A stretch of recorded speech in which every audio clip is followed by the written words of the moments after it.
ಕಟಕ ರಾಶಿ ನೋಡಿ, ಕಟಕ ರಾಶಿಯವರಿಗೆ ಇವತ್ತು ಮಾನಸಿಕವಾಗಿರತಕ್ಕಂತಹ ಒತ್ತಡವನ್ನ ಹೊಡೆದೋಡಿಸ್ಲಿಕ್ಕೆ ಆಧ್ಯಾತ್ಮಿಕತೆ ಒಂದು ಅತ್ಯುತ್ತಮವಾದಂತಹ ಆಯ್ಕೆ. ನೋಡಿ, ಸಮಸ್ಯೆಗಳು ಏನೇ ಇರಲಿ, ತೊಂದರೆಗಳು ಏನೇ ಇರಲಿ, ನೋವುಗಳು ಏನೇ ಇರಲಿ, ಪ್ರಾಬ್ಲಮ್ಗಳು ಎಷ್ಟೇ ಇದ್ರೂ ಕೂಡ ಅದನ್ನ ನಿಯಂತ್ರಣದಲ್ಲಿ ಇಟ್ಕೋಬೇಕು. ಅದನ್ನ ನಿಯಂತ್ರಣದಲ್ಲಿ ಇಟ್ಕೋಬೇಕು ಅಂತಂದ್ರೆ ಮಾನಸಿಕವಾದಂತಹ ಸ್ಥಿಮಿತತೆ ಬಹಳ ಮುಖ್ಯವಾಗಿರುವಂಥದ್ದು. ಯಾಕಂದ್ರೆ ಮನಸ್ಸು ನಿರಾಳವಾಗಿತ್ತು ಅಂತಂದ್ರೆ ಎಂತಹ ಸಮಸ್ಯೆ ಇದ್ರು, ಎಂತಹ ಕಷ್ಟಗಳಿದ್ರು ಎದುರಿಸ್ಬಿಡುತ್ತೆ. ಮನಸ್ಸಿಗೆ ಸ್ವಲ್ಪ ಬೇಸರ ಆಗ್ಬಿಡ್ತು ಅಂತಂದ್ರೆ ಬಹಳ ಎಲ್ಲ ಒಂದು ಭಾವನೆಗಳು ಕದಡು ಬಿಡ್ತದೆ.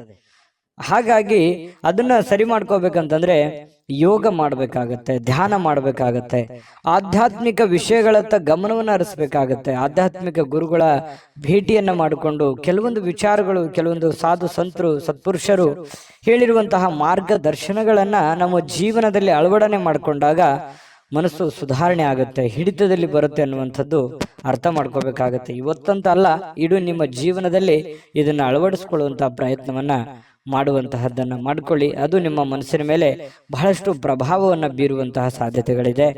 ಇನ್ನು ಬೇರೆಯವರ ಮೇಲೆ ದುಡ್ಡನ್ನ ಖರ್ಚು ಮಾಡಕ್ ಹೋಗ್ಬೇಡಿ. ಸ್ವಲ್ಪ ನಿಮ್ಮ ಬೇಕು ಬೇಡಗಳ ಕಡೆ ಸ್ವಲ್ಪ ಹೆಚ್ಚಿನ ಆದ್ಯತೆಯನ್ನ ಕೊಡುವಂಥದ್ದು ಬಹಳ ಮುಖ್ಯವಾಗಿರ್ತಕ್ಕಂಥ ವಿಚಾರ.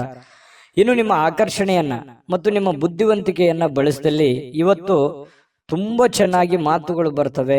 ವಿವೇಚನೆಯಿಂದ ಮಾತಾಡೋದ್ರಿಂದ ಒಳ್ಳೆ ಫಲಗಳು, ಅದ್ಭುತವಾಗಿರತಕ್ಕಂಥ ಲಾಭಗಳು ನಿಮಗೆ ಸಿಗುವಂತಹ ಸಾಧ್ಯತೆಗಳು ಬಹಳ ಸ್ಪಷ್ಟವಾಗಿ ಕಂಡು ಬರ್ತಾ ಇರತಕ್ಕಂಥದ್ದು. ಕಟಕ ರಾಶಿಯವರಿಗೆ ಪ್ರೇಮಿಗಳಲ್ಲಿ ಬಹಳಷ್ಟು ಬೆಂಬಲ ಸಿಗುತ್ತೆ.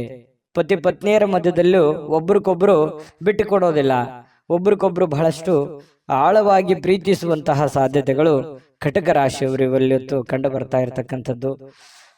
ಒಳ್ಳೆಯ ದಿನ, ಅವಿಸ್ಮರಣೀಯ ಕೆಲವೊಂದು ಘಟನೆಗಳು ಇದಾವೆ ಜೀವನದಲ್ಲಿ. ಆದರೆ ಕೆಲವೊಂದು ತಾಳ್ಮೆಯನ್ನ ತೆಗೆದುಕೊಳ್ಳೇಬೇಕಾಗತ್ತೆ. ಶಾಂತ ರೀತಿಯಿಂದ ಕೆಲಸ ಮಾಡ್ಕೊಂಡೋಗಿ, ಖಂಡಿತ ಒಳ್ಳೆ ಫಲ ಸಿಗುತ್ತೆ.